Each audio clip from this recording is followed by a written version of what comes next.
This is Caitlin Richardson with Campus Reform. Today I have with me Katy Faust, the founder and director of the organization Them Before Us, and author of the book Them Before Us, Why We Need a Global Children's Rights Movement. Katy, thank you for joining us. Thank you, Caitlin. It's good to be with you. I'm glad you're here today because a lot of the stories we cover at Campus Reform do have an impact on children, sometimes in really obvious ways, like professors promoting gender transitioning for children.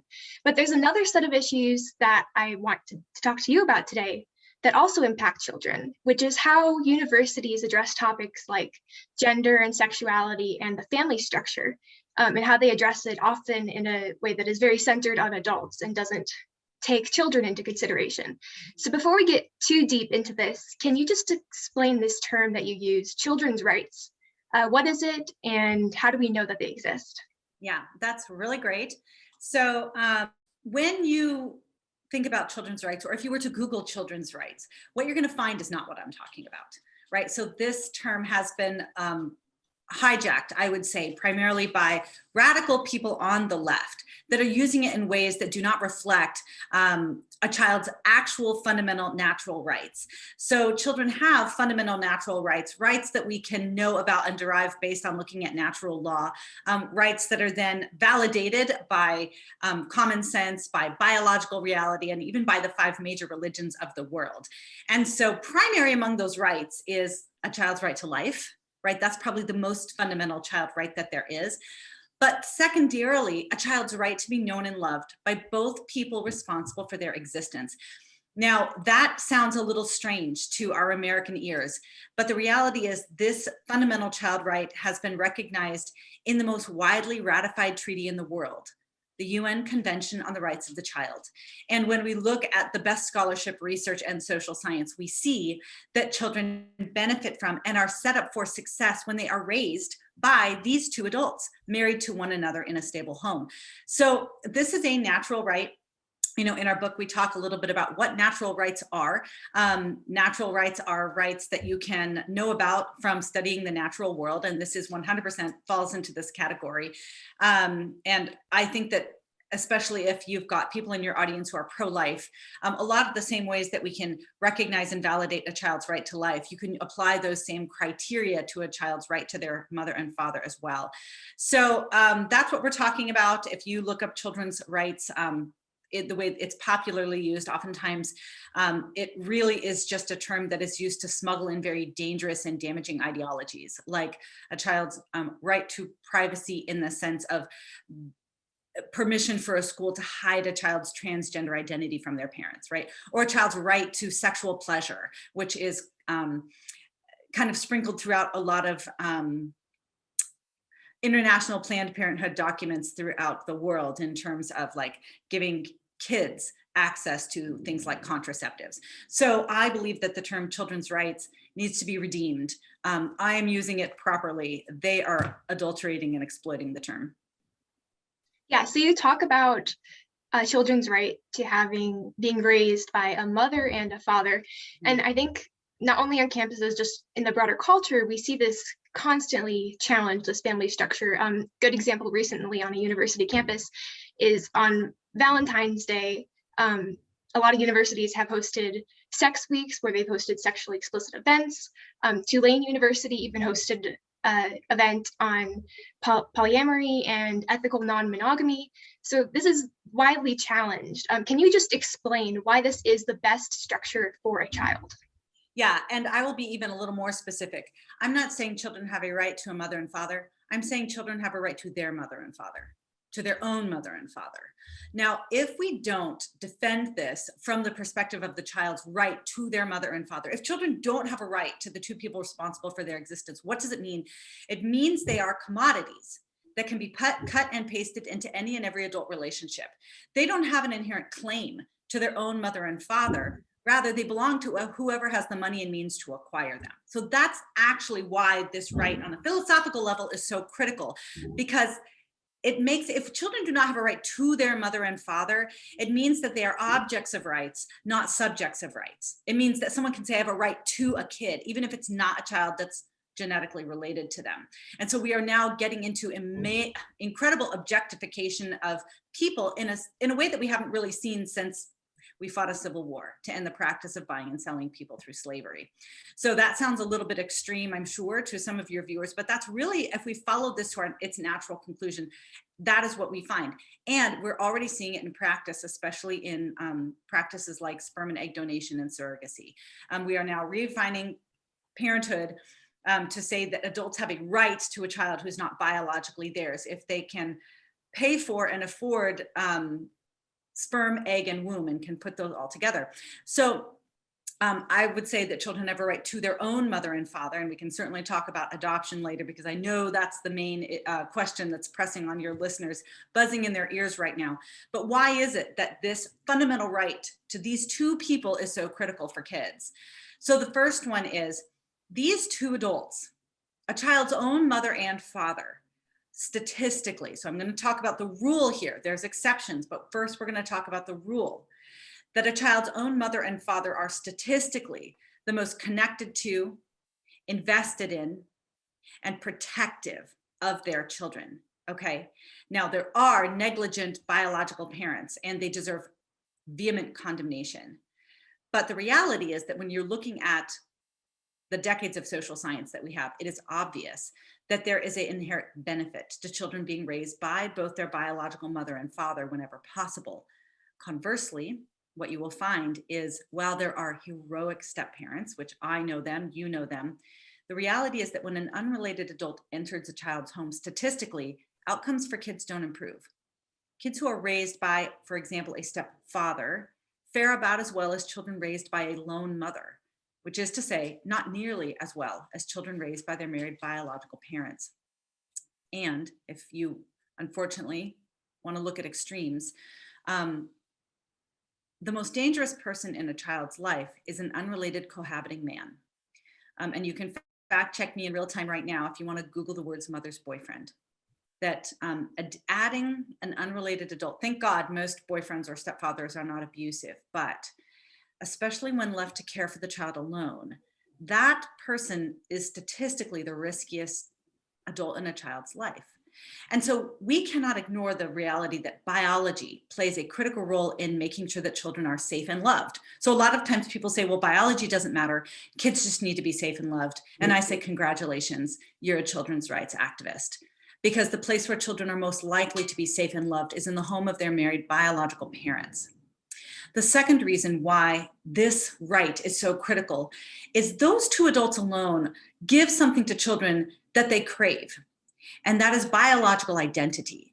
So we now have quite a bit of experience with adoptees, and now with children created through sperm donation and egg donation. And what we find is biological connection and biological identity matters to them. Many of them, especially after they leave their home, will go on a search to find out who their genetic parents are. For some, it's a mere curiosity, but others it becomes a driving force that they can't stop thinking about. Donor-conceived children overwhelmingly report that they feel that their biological donor is their biological parent, right? That they actually believe that that is their mother or father. That they think about being donor conceived and who their parent might be at least once a day. They desperately want to know their dozens or hundreds of half siblings that might be out there in the world, that there is something about, the world, or even their parents have said, well, this is a stranger that doesn't matter. They're just a donor. But for many of them, they say, well, that donor is going to tell me who I am. And so we need to understand the importance of biology from a safety, connectivity, aspect, but also from the fact that this is something that has to do with the child's biological identity. The other incredible thing about this, protecting this natural right, is when you do it, when you can protect this fundamental child right, you automatically get the perfect gender balance in the home every time. If you can respect a child's right to their mother, to their two people responsible for their existence, you get female presence and male presence in the home. And what we've known after studying family structure for decades is this optimizes child development, that men and women offer distinct and complementary benefits to children, and they benefit from having that maternal presence and that paternal presence, because men and women are different. Gender is not a social construct. And those biological differences manifest themselves the most prominently in the home, when there's a cooperative arrangement of raising your children together with your opposite sex, with their opposite sex parent, right? So that is why we see that children raised by their married biological parents statistically outperform every other group, every other family structure, because you're working with the biological design. And all of these other arrangements, the consensual non-monogamy that you mentioned, the polyamorous homes, the prevalence of divorce, the same-sex headed household, the mix and match of reproductive technologies, they all look different from the perspective of adults and their arrangements and their desires and all of that, but they have one thing in common, and that is child loss. For children to be a part of these alternative family structures, the child has to lose something they have a natural right to be in that family structure. So that's kind of the gist of it. We are pretty inflexible when it comes to these ideas that say kids don't care if they have a mom or dad, biology is irrelevant, love makes a family. Sorry, kids have very concrete rights to their mother and father. The benefits to being raised by those two adults in a married relationship are overwhelming. And unfortunately, that is going to get in the way of a lot of adult desires. Yeah, absolutely. I think we definitely see that. I really want to focus more on this. You bring up gender. So if you walk into an introductory sociology class or in a student organization maybe that emphasizes this issue, you're going to hear what you said, that gender is a social construct. But something fascinating I found in your book is you actually bring out a lot of scientific evidence supporting the inherent differences between males and females. So can you elaborate on that? Yeah, this is not a social construct, right? And you really have to override a lot of common sense and a lot of very self-evident observations to believe that gender is a social construct. One of the things that I think is the most fascinating is there, right at the beginning of the Gender Matters chapter, which is chapter 3, we talk about how we've done population-wide surveys on the most egalitarian societies versus the most restrictive societies in terms of like female career choice, female educational options and things like that.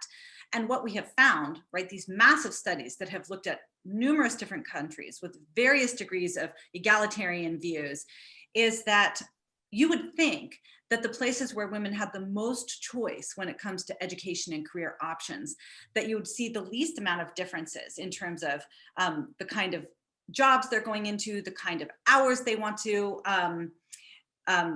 take on in their jobs, the amount of time they want to spend with their children, that if there was hardly any barriers in terms of what women could do for education, career, family choices, that you would see complete parity between men and women. But that's not what we see. We see in the places where women have the most amount of choice, the ability to stay home with their kids if they want, the ability to go full-time if they want, the places that are offering them advanced degrees on every single topic. Those societies produce the most stereotypical females and the most stereotypical males. When women have a chance, they choose to have flexible careers so they can stay at home with their children, especially when they are young. That's what they want. It's not because society is forcing them into those rigid gender roles. They're saying, when I don't have to go out and work a full-time job when my kids are 2 years old, I'm not going to. And how wonderful to have a career option where you could do that later in life or before you have kids, great. But we've seen is that there's something about women in particular who prefer to be with their kids, even when all the educational job options are available to them. That's not because society is telling these women, you can't go into the STEM fields. It's because something inside of them says, I desperately want to be with my baby when they're young. I want to be able to be flexible and be at home with my kids. And so these are not differences that is being forced on women because they have not had a chance to enroll in their gender studies 101 class. These are brain differences, right? Because women's and men's brains are different, even from before birth, right? So there was a study, an MRI scan that was done on fetuses, babies in the womb, and they looked at brain differences between girl babies and boy babies, and they found differences in their brain. These are kids that had zero contact with the patriarchy or whatever it is, right? These babies did not have a chance to be conditioned into some kind of male or female stereotypical pattern. And what they found is that boy brains had more connections from the back to the front. Girl brains had more connections between hemispheres, right? Which is why we see that men do tend to be a little more object driven, focus driven. Women do tend to be able to multitask a little more and jump between hemispheres. So people who say that gender is a social construct, they really have to make that claim based on ideology alone. They have to ignore all the brain differences, all the physical differences, and now all of this massive data that we have actually comparing different populations throughout the world that show that it looks like men and women are different and just want different things. Yeah, that's fascinating how much research there is. And like you said, it is really an ideological position to deny that. Another thing you bring up in your book, towards the beginning, you make an appeal both to Democrats and to Republicans on why you should support children's rights. So a lot of things we see on campus is these gender issues are presented as social justice issues, but you would say that children's rights are the primary social justice issue. So can you explain that and maybe make an appeal to people who would be more into social justice? Yeah, so I really think that this can and should be the unifying cause of the left and the right. Because if you look at their own self-identified priorities, nobody's going to get anything they want unless they get on the them before us train. So what is it that conservatives want, right? They want small government. They want low taxes. They want personal responsibility. They want the government to get out of people's lives. Well, you're not going to get any of that unless you defend children's rights to their mother and father. Right. So we are seeing massive increases in spending in education, massive increases in spending when it comes to incarceration rates, massive increases in spending when it comes to anti-poverty programs, none of which are producing really any of the results that we want. For the most part, those three things have seen an increase in government involvement, but stasis when it comes to rates of change for poverty levels. Why is that? Because no amount of government provision, money, Head Start programs, new jails throughout the world, none of that is going to do what an intact married home is going to do. And that is optimize children for being responsible citizens in the world. There simply is no government program that is going to take the place of a child's married mother and father raising them together. And conversely, when we see that a child's married mother and father are raising them together, their need for government involvement and government help drops dramatically. So Republicans, like I quote my friend David Upham, and I say, small government requires big marriage. That's it. You will never get small government unless you emphasize big marriage. Until there's more and more and more marriage, you won't get your low taxes. For my friends on the left who are incredibly compassionate, desperately want to see justice done, are passionate about lowering child poverty rates, increasing academic success for kids, very concerned about teen homelessness, burdened by teen suicide. I mean, every single social issue that you can think about in our country today that people are signing up to volunteer for, that we are pouring in money towards in terms of like nonprofits that are fighting this injustice, all of the demographics have something in common, and that's father absence, right? Father absence is the thing that makes all kids more likely to drop out of school, commit suicide, be homeless, experience child poverty, have food insecurity. You name the issue that my friends on the left are passionate about defeating, and I will show you kids who are disproportionately fatherless. If we could secure children's rights to be raised and known and loved by both of their biological parents, you will decimate every social issue that we're facing today. Conversely, it does not matter how much money you pour into that organization that's trying to help struggling students. It is a Band-Aid over a gaping wound if you cannot solve this issue. So that's the bottom line, is like, if you really want, both from my friends on the right and the left, if you want your ideas to succeed, then you need to defend children's rights to their mother and father. There's no other way around it. Yeah, I think you bring a really strong case for that issue. But obviously, this is now controversial. You will get called a bigot if you defend traditional marriage. You will get called names and canceled, called out, whatever you want to call it. So for students who feel strongly about this, who see the case for children's rights and want to defend it, but are maybe afraid of the pushback you'll receive, what would your advice be to those students? It does not matter how nice you are. It doesn't matter how well informed you are. It doesn't matter that you're making a compelling secular case and you're not using Bible verses. You will be hated. People will call you a bigot. I tried. I tried to be the nicest, gracious, most evidence-based person, and it doesn't matter. If you don't agree with their political conclusions, they will smear you. But the thing is that children are worth it. Children are worth being hated for. And that's personally something that I just had to get over. Like, I am much more of a grace giver than a truth teller. And it kept me quiet for a long, long time. I didn't want to lose my friends and I wanted to keep the peace. But when I saw how damaging this was to kids, I mean, literally, you are subjecting them to a life of father hunger, mother hunger, identity struggles, instability, increased risk for all the things we just mentioned, mental, physical, emotional, relational, academic health. All of this is going to be impacted if we fail to talk about the importance of children being raised by their married mother and father. Really, what you're saying is, hey, kid, your life, your thriving is not as important as my comfort and my social standing.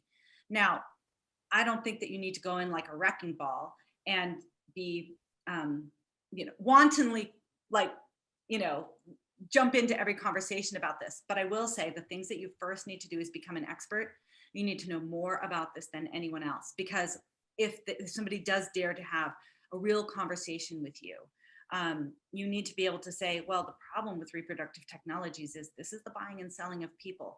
Can I share a few stories with you of kids created through these processes that said they feel like a designer product because they are a designer product?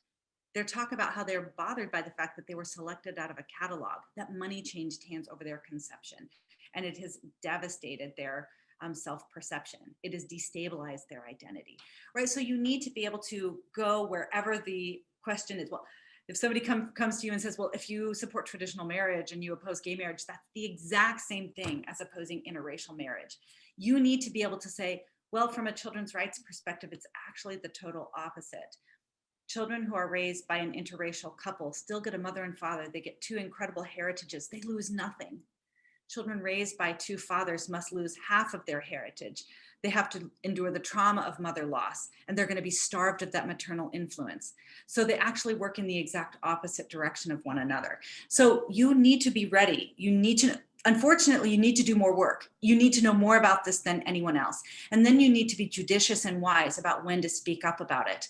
But simply turning from this or thinking that it's too politically or socially expensive, honestly, the slide is going to continue. This didn't begin or end with gay marriage. It began with divorce. It ends with the total abolition of marriage altogether. And that just means that children are doomed to really be items that are cut and pasted into any and every adult arrangement. Absolutely. And your organization does a great job of providing that information for people who are looking. So if people want to learn more about this, where can they find you and your organization?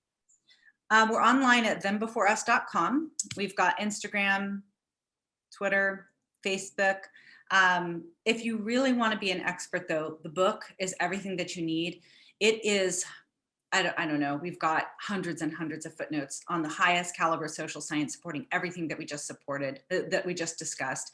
But even better is we give you the stories of 120 kids who grew up in these modern families so that you can know the human cost, so you understand who you're defending, right? This isn't a number game. This is about defending real children whose lives are going to be harmed if we don't get this question right.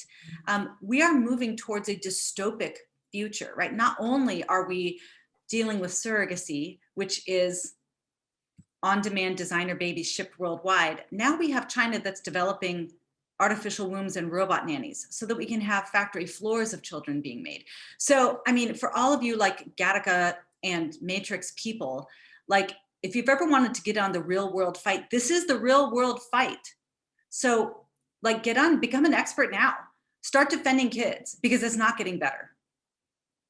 Yes, thank you so much for coming on. I really appreciate the work you're doing. Yeah, thanks for having me.